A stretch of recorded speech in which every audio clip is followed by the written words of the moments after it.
A long, long time ago, and we can say that when we're talking about Star Citizen, a prediction was made in one of my videos regarding the Cutlass that I would eventually grow out of the Cutlass, that I would eventually get rid of it. I would upgrade into something far greater, and I haven't done that. And in fact, we are on my alt account, so I can capture this footage with a lesser chance of being interfered with, especially with my crime stat. This account has a Cutlass too, and for most of its time it has had a Cutlass. And why do I kind of keep coming back to this ship? Why do I think that this ship is so great? And in fact, I've said that the Cutlass is the best starter ship that you can buy in Star Citizen. Now, certainly, if you were starting out in Star Citizen right now and you were to ask me, what is the bare minimum to get? I would say, honestly, get an Aurora game package and get the Aurora LN. Like, that would be, for me, the best possible cheap start in Star Citizen. However, that is a different episode. But with all these kind of big ships showing up, things like the Mercury Star Runner, things like the Corsair in the future, fingers crossed, do I still think that the Cutlass holds its place? Would I still recommend the Cutlass? Given the power of certainly something like the Corsair, does the Cutlass even make sense anymore? And I would say, some people might say that the Cutlass has kind of seen its day, but I don't think that that is entirely true. And so I'm going to kind of make the case for why I think the Cutlass is going to hold strong into the future. One of the biggest things that you run into with Star Citizen is the variety of missions that you can do. And certainly when you're just starting out and you're trying to build up UEC, the Cutlass opens so many doors. There are so many possibilities that the Cutlass opens up for you as a player. But the truth of it is with this ship, that is also true of the future of this ship. You may notice that when you're walking around inside of your Cutlass, whether you have the Cutlass Red or the Cutlass Blue or the Cutlass Black as you're seeing on the screen, you might think that these are finished ships, that these ships are somewhere even close to being finished, and that is not true. When you walk through the ship, you will quickly notice that there are no components anywhere in the ship. The physicalized components that are supposed to be in your ship are nowhere to be seen.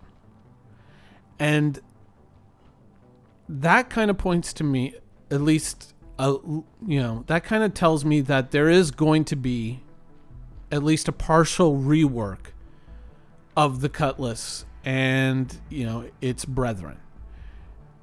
I think that at some point in the future, CIG is going to revisit the Cutlass, and probably sooner rather than later, to bring it up to this new physicalized component standard. And with that, there is the possibility of a few changes being made to the ship as well. It depends on how CIG views their scheduling and how ambitious they choose to be, but oftentimes this is one of those moments where things that we've kind of said in the past, physics, right? Things that we've said in the past about, the Cutlass and some of the changes that should or need to be made with that ship are going to be kind of quietly implemented into the game. We've seen this before, and chances are we are going to see this in the very near future with the Cutlass. I think that one of the big things that you're going to see is the addition of the ability to pilot from the co-pilot seat. I think that is kind of a given, simply because, one look at both seats and it's undeniable that the co-pilot seat is actually the superior flying position. It takes very little effort for a Cutlass owner to just compare the two and realize what the difference is.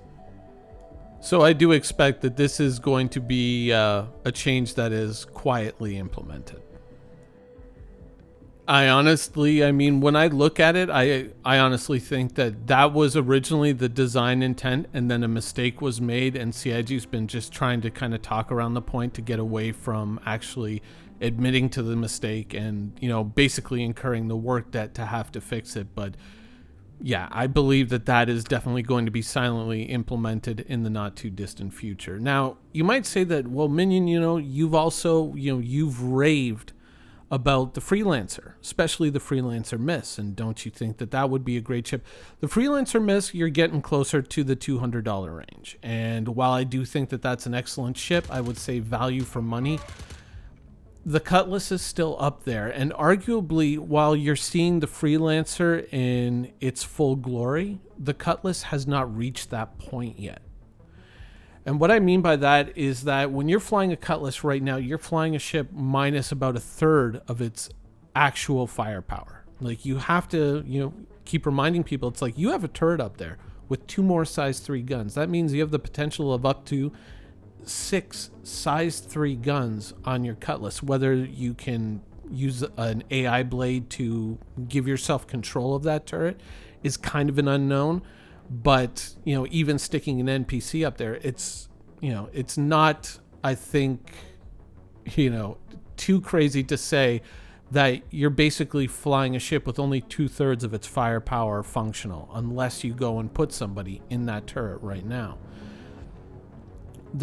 So while with the Freelancer, we're seeing kind of like the ceiling, with the Cutlass, I don't think that we've even gotten there yet. We haven't realized that ship's full potential. And that's why, the next couple of changes I think are probably a little bit up in the air. I wouldn't be surprised if CIG did go to a point of implementing a second shield generator on the Cutlass. But I also think that at the same time, CIG is very, very cognizant of the fact that Drake ships are ridiculously popular in Star Citizen.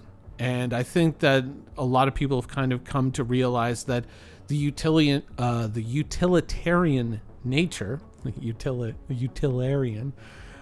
nature of Drake ships has led to a bizarre confluence of good fortune and basic design, which has simply made Drake ships better than most of the other ships in the universe. They have speed, which is a pretty critical factor in a ship's chance for survival. They also have decent armament. A lot of design time isn't spent on a lot of these kind of superfluous kind of accoutrements that are attached to our ships that, while may look entirely, perfect for something like an Origin ship or an Anvil ship or an Aegis ship, realistically, a lot of these things are just non-functional dress up for the ship that really doesn't make it all that much better. And I mean, when we're talking about components within a Drake ship and we're saying, they still have to put all these things in. When you think about having to access a component to repair it in the heat of battle or something like that, seemingly with so many of these other ships, you have to go through these added steps of opening up the panels and pulling the thing out and then doing this and doing that. Whereas with a Drake ship, it's just right there, pinned to the wall, and you just go, okay, and just start fixing it. And I think that is yet another area where Drake is going to see, that added multiplier of power, that added multiplier of value. And I think that unless CIG kind of is willing to kind of go back on a lot of these older ships and just say, you know what, all these kind of fancy ideas, they look cool in a trailer, but practically in game, they're of very little value. I think that ships like the Cutlass and the other Drake ships are just going to continue to see greater and greater popularity within the Star Citizen community.